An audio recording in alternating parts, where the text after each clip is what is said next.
د خبرونو سرټکی په کندوز کې له یو شمېر بېوزلو کورنیو سره د خوراکي توکو او نقدي مرسته. دغه مرستې د کټخیل مرستندویه موسسې لخوا د دې ولایت څخه باندې 400 کورنیو سره شوي دي. د شاتو د مچیو اتحادیې لخوا د مچیو پالونکو ته یو ورځنی ورکشاپ. مسؤلین له دې کار څخه موخه دغه مسلک ته وده ورکول او په سمه توګه د مچیو پالنه په ګوته کوي. او په امام صاحب او قلعه زال ولسوالیو کې د 7 میلیونو افغانیو په ارزښت د یو شمېر پروژو پرانیسته.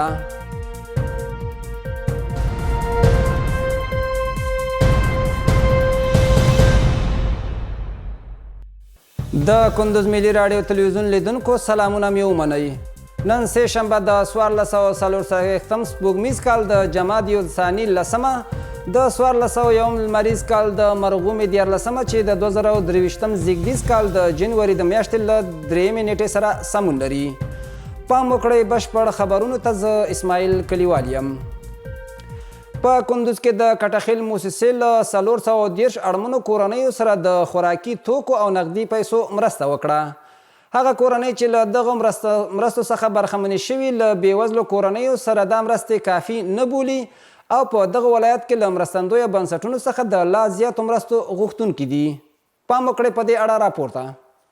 په کندوز کې د بشري مرستو د ویش په دوام 13 ورځ د کټخیلو موسسې د دې ولایت له 430 اړمنو کورنیو سره د وړو غوړیو او نقدي پیسو مرسته وکړه.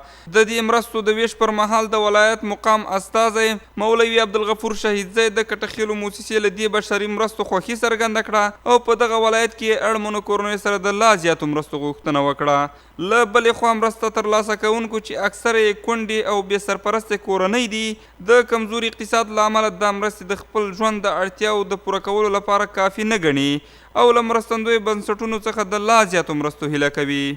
دا په داسې حال کې ده چې د ژمي د سړې هوا له امله په بازارونو کې کاروبار کم شوی او د کندوز اوسیدونکي تر بل هر وخت لا زیاتو بشري مرستو ته اړتیا لري.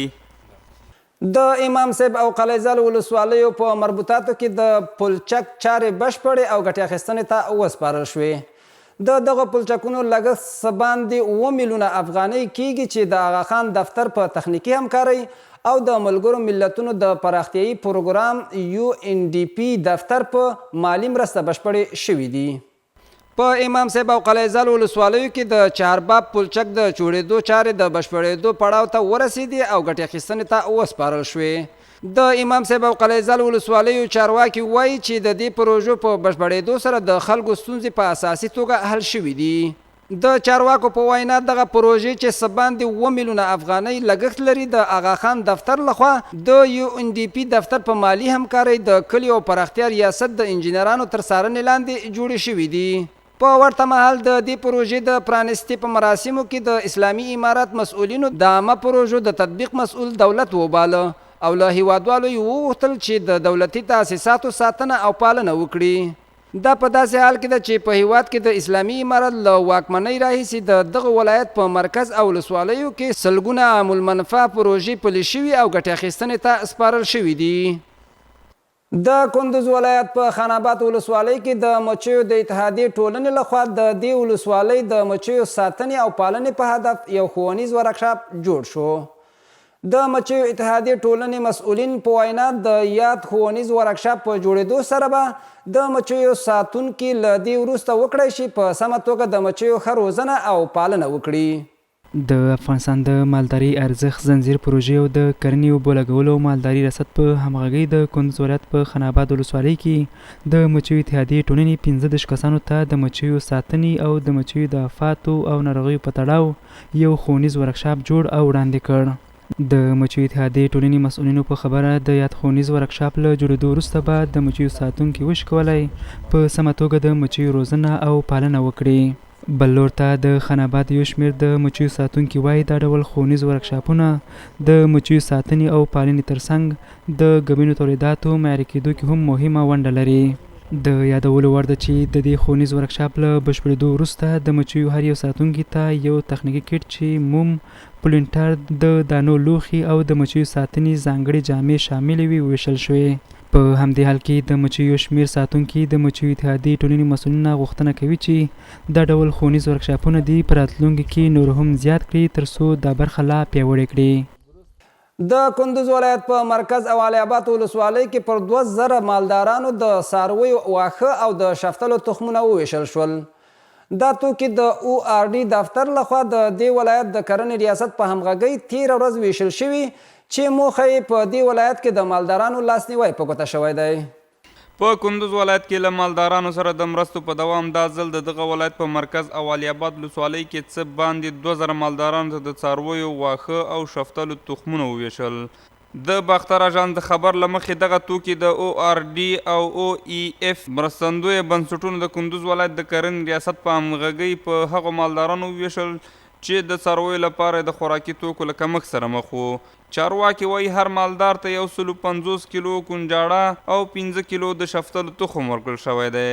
دغه توکي په داسې حال کې پر مالدارانو ویشل کیږي چې سږ کال په کندوز کې د وچکالۍ له امله په دښتو او بانډو کې د څارویو لپاره واښه او نور خوراکي توکي له کمښت سره مخ کړي او مالداران نشي کولی چې خپل څاروي د ولږې له ګواښ څخه وژغوري. وروستی خبر هم د ورزش له ډګر څخه په کندوز کې د منتخبو ټیمونو ترمنځ د فوټسال سیالۍ ترسره شوې. مسؤلین وایي دغه سیالۍ چې تېره شپه د فوټسال جام تر نامه لاندې د سرې میاشتې ریاست له لورې جوړې شوې وې، پایلوبه د سرې میاشتې ټیم په ګټه پای ته ورسېدې. د کندوز ژمنۍ یخې شپې او د ځوانانو چیغې و نارې.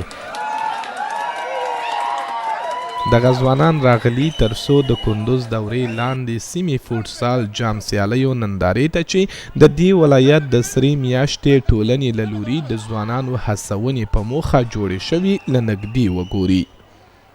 څنګه تاسو ته کندوزیانو ته معلومه ده د کندوز په ولایت کې سرې میاشتې ټولنه خلکو ته د ګوناګون رقم لارو نه غواړي چې خلکو ته خدمت وکوي.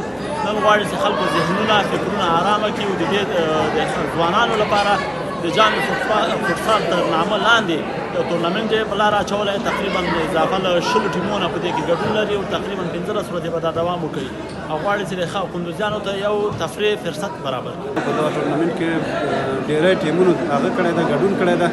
انشاءالله چې دغه اوس افتتاح وشوه او څه ټیمونو لګیا دي خپله سیالي په لاره اچولې، سیالي کوي او په آینده کې به هم نور ټیمونه هم داسې سیالیانې ولري. د سرې میاشتې له جمعیت نه ډېره زیاته مننه کوو چې زموږ د ځوانانو لپاره په بار دغسې سیالیانې دوی په لاره اچوي، ټورنمنټونه په لاره اچوي او د همیشه لپاره ځوانانو لپاره یو سرګرمي او برابره کړې ده. پایلوبه د کندوز سرې میاشتې او خراسان په نامه ټیمونو ترمنځ جوړه شوې. امروز در مسابقه افتتاحیه که مسابقه میان تیم فوتبال سرمیاش و تیم فوتبال جوانان خراسان برگزار گردیده بود. تیم سرمیاش توانست که تیم خراسان را ببره و برنده میدان فوتبال خود بسازد. په ورته مهال لوبغاړي د کندوز سرې میاشتې ټولنې څخه منندویي کوي. د اسلامي امارت څخه د ورته لوبو جوړېدو غوښتونکي دي.